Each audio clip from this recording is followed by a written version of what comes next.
അപ്പോൾ നമ്മുടെ അടുത്ത ടോപ്പിക്കാണ് rendering of different types of fabric. അപ്പോൾ നമ്മൾ റെൻഡറിങ് എന്ന് പറഞ്ഞാൽ എന്തായിരുന്നു? ഒരു ഫാബ്രിക്കിൻ്റെ ആ ഒരു അപ്പിയറൻസ് നമ്മൾ സ്കെച്ചിങ്ങിൽ കൂടെ വരയ്ക്കുന്നത് അല്ലേ? അങ്ങനെയാണ് നമ്മൾ റെൻഡറിങ് ചെയ്യുന്നത് ഫാബ്രിക്കിന്. അപ്പോൾ അതെങ്ങനെയൊക്കെയാണെന്ന് നമുക്ക് നോക്കാം.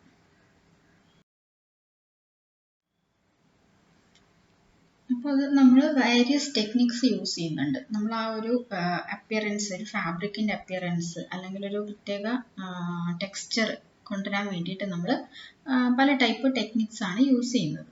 അപ്പോൾ അത് അതിൻ്റെ ഫാബ്രിക്കിൻ്റെ വെയിറ്റ്, അത് ഫോള്, അതിൻ്റെ ഫീല്, ടെക്സ്ചർ ഒക്കെ ഡിപ്പെൻഡ് ചെയ്തിട്ടാണ് ആ ഒരു ഷെയ്ഡിങ് ഒക്കെ നമുക്ക് വരുന്നത്. അതായത് നിങ്ങൾക്ക് അറിയാലോ, ഇപ്പം വെയിറ്റ് എന്ന് പറഞ്ഞാൽ അറിയാലോ ഫാബ്രിക്കിന്റെ വെയിറ്റ്. ഇപ്പൊ കോട്ടൺ ഫാബ്രിക്കിന്റെ ടെക്സ്ചർ വരയ്ക്കുന്ന പോലെ ആയിരിക്കില്ല ഷിയർ ഫാബ്രിക്. ഷിയർ എന്ന് പറഞ്ഞാൽ എന്തായിരുന്നു? Transparent type. അപ്പൊ നമ്മളിപ്പോ ഒരു ഗൗൺ വരച്ചു വിചാരിക്കാം, ട്രാൻസ്പെറന്റ് പോലെ. അപ്പൊ നമുക്ക് മേളത്തെ ആ ലെയർ എങ്ങനെയാവണം? ഉള്ളിലത്തെ ലെയർ കാണുന്ന പോലെ ട്രാൻസ്പെറന്റ്, കുറച്ച് വൈറ്റ് ഷെയ്ഡ്സ് നമ്മൾ അധികം കൊടുത്തിട്ട് ഉള്ളിലത്തത് കാണുന്ന പോലെ ആവണം. അപ്പൊ അതിന്റെ വെയിറ്റ് അല്ലെ, ഫാബ്രിക്കിന്റെ വെയിറ്റിനനുസരിച്ച് നമ്മൾ ആ ഷെയ്ഡിങ്ങിലൊക്കെ വ്യത്യാസമുണ്ട്. ഇപ്പം ഇതിൽ കുറേ മെത്തേഡ് കണ്ടോ?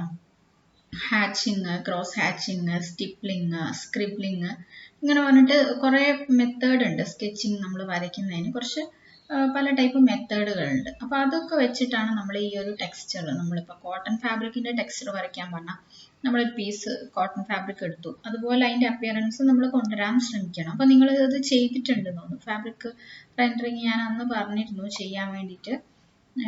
അപ്പോൾ അത് ചെയ്യുന്നത് എങ്ങനെയൊക്കെയാണെന്ന് നമുക്ക് നോക്കാം. ഫസ്റ്റ് മെത്തേഡ് സ്റ്റിപ്ലിംഗ് എന്ന് പറഞ്ഞിട്ടാണ്.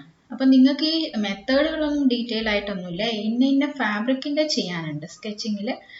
കോട്ടൺ അല്ലെങ്കിൽ പോളിസ്റ്റർ, സിൽക്ക്, ഇങ്ങനെയൊക്കെ കുറച്ച് ഫാബ്രിക്കിൻ്റെ റെൻഡറിങ് ചെയ്യാനുണ്ട്. അപ്പോൾ ഈ മെത്തേഡ് ജസ്റ്റ് ഞാൻ നിങ്ങൾക്ക് മനസ്സിലാവാൻ വേണ്ടി പറയുന്നുള്ളൂ കേട്ടോ. സ്റ്റിപ്ലിംഗ് അതിലെങ്ങനെയാണെന്ന് വെച്ചാൽ നമ്മൾ ഡോട്ടഡ് ഇത് വെച്ചിട്ടാണ് നമ്മൾ ആ ഒരു ഫിഗറിനെ നമ്മൾ കൊണ്ടുവരുന്നത്. അത് മനസ്സിലായോ?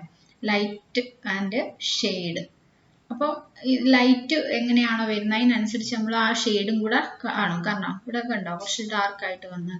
അപ്പോൾ അത് കുറച്ചും കൂടെ ലൈറ്റ് ഉള്ള ഭാഗത്ത് കുറച്ച് കളർഫുൾ ആയിരിക്കും, അല്ലാത്തടത്ത് കുറച്ച് ഡള്ളായിട്ടാണ് നമ്മൾ അതിൻ്റെ ഒരു അപ്പിയറൻസ് വരച്ചത്. അപ്പോൾ സ്റ്റിപ്ലിംഗ് എന്ന് പറഞ്ഞാൽ നമ്മൾ ആ dotted line, dotted small dots വെച്ചിട്ട് റെൻഡർ ചെയ്യാം. അതിനെയാണ് നമ്മൾ പറയുന്നത് സ്റ്റിപ്ലിംഗ്.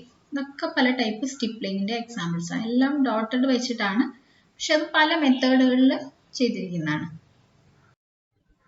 അടുത്തൊരു മെത്തേഡാണ് ഹാച്ചിങ്. ഹാച്ചിങ് എന്ന് പറഞ്ഞാൽ സാധാരണ ഈ ആർട്ടിസ്റ്റുകളൊക്കെ ചെയ്യുന്നതാണ് ഹാച്ചിങ്. ഒരു ഷെയ്ഡിങ് വരുന്നതാണ്. കണ്ടോ?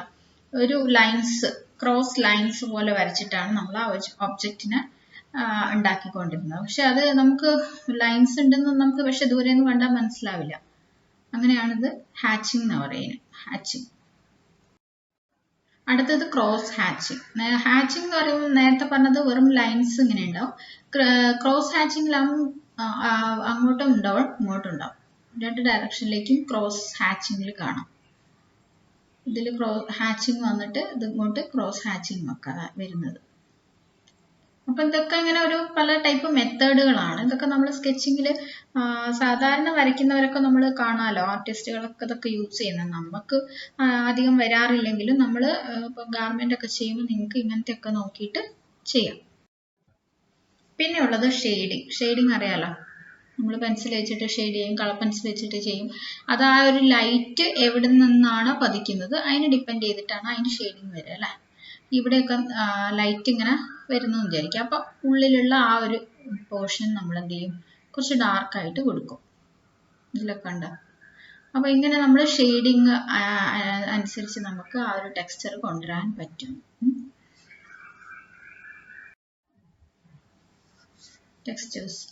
ടെക്സ്ചറിങ്ങും അതുപോലെ തന്നെ. നമ്മൾ ഇത് കണ്ടോ, നിറ്റഡ് ഫാബ്രിക്കിൻ്റെ ഒരു ടെക്സ്ചർ കൊണ്ടുവന്നാണിത്. ഇതിപ്പോൾ റെൻഡറിങ് ആട്ടോ. നിങ്ങളിപ്പോൾ ഒരു ഗാർമെൻറ്റ് ഇങ്ങനെ വരച്ചിട്ട് അതിൻ്റെ ഫാബ്രിക്കുകൾ യൂസ് ചെയ്ത ഫാബ്രിക്കിനെ നമ്മൾ റെൻഡർ ചെയ്തിട്ടാണ് ഇവിടെ വരച്ചിരിക്കുന്നത്. ടോപ്പിൻ്റെതും പിന്നെ സ്കേർട്ടിൻ്റെതും അത് ഇതിൻ്റെതാണ് ഈ റെൻഡറിങ്. ഇത് ഫാബ്രിക്കിലായിരിക്കും ഉണ്ടാവുക, പക്ഷെ ഇത് നമ്മൾ വരയ്ക്കുമ്പോൾ അതിനെ നമ്മൾ എന്ത് ചെയ്യുക? പേപ്പറിലേക്ക് കൊണ്ടുവരണം. അത് കളർ യൂസ് ചെയ്തിട്ട് നമ്മൾ ആ റെൻഡർ ചെയ്യുകയാണ് അങ്ങോട്ടേക്ക്. അപ്പോൾ ഇങ്ങനെയാണ് നമ്മൾ ഫാബ്രിക് റെൻഡറിങ് ചെയ്യുക. അപ്പോൾ നിങ്ങൾ ഒരു നോട്ട്ബുക്കിൽ ഇത് ചെയ്തിട്ടില്ലെങ്കിൽ ഒന്നുകൂടെ ചെയ്യുക റെൻഡറിങ്. ഞാൻ പറയാം ഏതൊക്കെ ചെയ്യണമെന്ന് ഞാൻ പറയാം. അപ്പോൾ നമുക്കറിയാമല്ലോ ടെക്സ്ചർ എങ്ങനെയാണ് കൊണ്ടുവരിക, ആ ഒരു ഓബ്ജക്റ്റിനെ എങ്ങനെയാണോ നമ്മൾ അതിനെ ഇതിലേക്ക് കാണിക്കുന്നത്, ഒരു പേപ്പറിലേക്ക് നമ്മൾ എങ്ങനെയാണ് അതിനെ കൊണ്ടുവരുന്നത്, അതിനെയാണ് നമ്മൾ റെൻഡറിങ് എന്ന് പറയാം. അപ്പം ടെക്സ്ചേഴ്സ്, പല ടൈപ്പിലുള്ള ടെക്സ്ചർ നമുക്ക് അതിൽ കൊണ്ടുവരാൻ പറ്റും. റഫ് ആയിട്ടുള്ള ഫീല് കൊണ്ടുവരാൻ പറ്റും, അല്ലെങ്കിൽ നമുക്ക് നല്ല സ്മൂത്ത് ആയിട്ടുള്ളൊരു ഫീല് കൊണ്ടുവരാൻ പറ്റും. അതൊക്കെ നമ്മുടെ സ്കെച്ചിങ്ങിൽ നമുക്ക് ചെയ്യാൻ പറ്റുന്നതാണ്. പല ടൈപ്പിലുള്ള റെൻഡറിങ് നമുക്ക് ചെയ്യാം. അത് ഫാബ്രിക്കിനനുസരിച്ച് അറിയാലോ, ടെക്സ്ചർ മാറിക്കൊണ്ടിരിക്കും. അപ്പോൾ ഇത് ഓരോ ടെക്സ്ചർ ചെയ്തതാണ് ഈ കാണുന്നത്. നെറ്റ്, പിന്നെ സീക്വൻസ്, ട്വീഡ്, പ്ലെയ്ഡ്സ് എന്ന് പറഞ്ഞാൽ അറിയില്ല, ചെക്സ് പോലെ ഉണ്ടാവും, പക്ഷെ അതിൽ കളേഴ്സ് കൂടുതലുണ്ടാവും. ചെക്സിൽ നമ്മൾ 1-2 കളർ ഉണ്ടാവുള്ളൂ, 2 കളേഴ്സ് ഒക്കെ ആയിരിക്കും, പക്ഷെ ഇതിൽ മോർ ദാൻ 2-3 കളേഴ്സ് ഉണ്ടാവും. അപ്പോൾ ഡെനിം, അതൊക്കെ നിങ്ങൾക്ക് ഡെനിമും ഇതൊക്കെ ചെയ്യണം. അപ്പോൾ ഷിഫോൺ, ഇത് നോക്കൂ, ഷിഫോൺ ആണിത്. ഇതെങ്ങനെയാണ് കളർ ചെയ്തിരിക്കുന്നത്? ഫസ്റ്റ് നമ്മൾ ആദ്യം ബാക്ക്ഗ്രൗണ്ട് എന്ത് ചെയ്തു, ബാക്ക്ഗ്രൗണ്ട് നമ്മളൊരു പിങ്ക് കളറിലാണ് കൊടുത്തു പെൻസിൽ വെച്ചിട്ട്. പിന്നെ എന്ത് ചെയ്തു, അതിൻ്റെ മേളിൽ ചെറുതായിട്ടൊന്ന് ലൈറ്റ് ആയിട്ടൊന്ന് വൈറ്റ് കളറ് പെൻസിൽ വെച്ചിട്ട് ഹൈലൈറ്റ് ചെയ്തു അതിന്. അപ്പം നമുക്ക് ഇങ്ങനത്തെ ഒരു അപ്പിയറൻസ് കിട്ടി. അപ്പം നിങ്ങൾക്ക് കയ്യിൽ ഉള്ള ക്ലോത്തുകൾ, ഇപ്പം കയ്യിലുള്ള ചെറിയ സാമ്പിൾസ് എടുക്കുക, അത് ഒന്ന് കോട്ടൺ ഫാബ്രിക് എടുത്തിട്ട് അതിൻ്റെ ഇപ്പുറത്ത് അതിൻ്റെ ടെക്സ്ചർ കൊണ്ടുവരിക. നിങ്ങൾ ചെയ്തിട്ടുണ്ട്, അപ്പം ചെയ്യാത്തത് ഉണ്ടെങ്കിൽ ഒന്നും കൂടെ ചെയ്യാം കേട്ടോ. ഇത് ചെക്സിൻ്റെത്, ഇത് ചെക്സ്, ഇത് പ്ലേറ്റ്സ്, ഫ്ലോറല്, പാൾസ്ലി, സ്ട്രൈപ്സ്, പിന്നെ ഒരു വീവാണിത്. ഇത് പല ടൈപ്പ് ഫാബ്രിക്കുകൾ, ഡെനിം അറിയില്ല, ജീൻസിൻ്റെ മെറ്റീരിയലൊക്കെയാണിത്.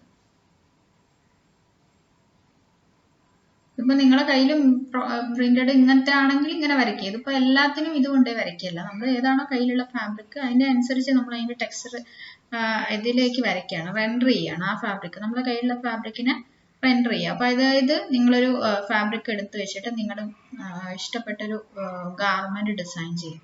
എന്നിട്ട് ഈ ഒരു ഫാബ്രിക്കിനെ, നമുക്ക് കയ്യിലുള്ള ഫാബ്രിക്കിനെ ആ ഡ്രസ്സിലേക്ക് നമുക്ക് കൊണ്ടുവരണം, റെൻഡറിങ് ചെയ്തിട്ട്.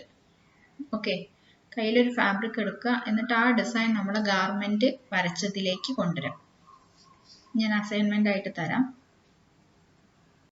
അപ്പോൾ ഇത്രയൊക്കെയാണ് നമ്മുടെ fabric rendering of different types of fabric. അപ്പം നമ്മൾ കുറച്ച് ഫാബ്രിക്കുകളേ ഉള്ളൂ, അത് നോക്കിയിട്ട് നമുക്ക് അസൈൻമെൻ്റ് ആയിട്ട് ചെയ്യാം. എന്തെങ്കിലും ഡൗട്ട് ഉണ്ടെങ്കിൽ നിങ്ങൾ ചോദിക്കുക കേട്ടോ. സംശയം എന്തെങ്കിലും ഉണ്ടെങ്കിൽ എക്സാം നെക്സ്റ്റ് വീക്കിൽ വയ്ക്കുന്നതാണ്. Okay, thank you.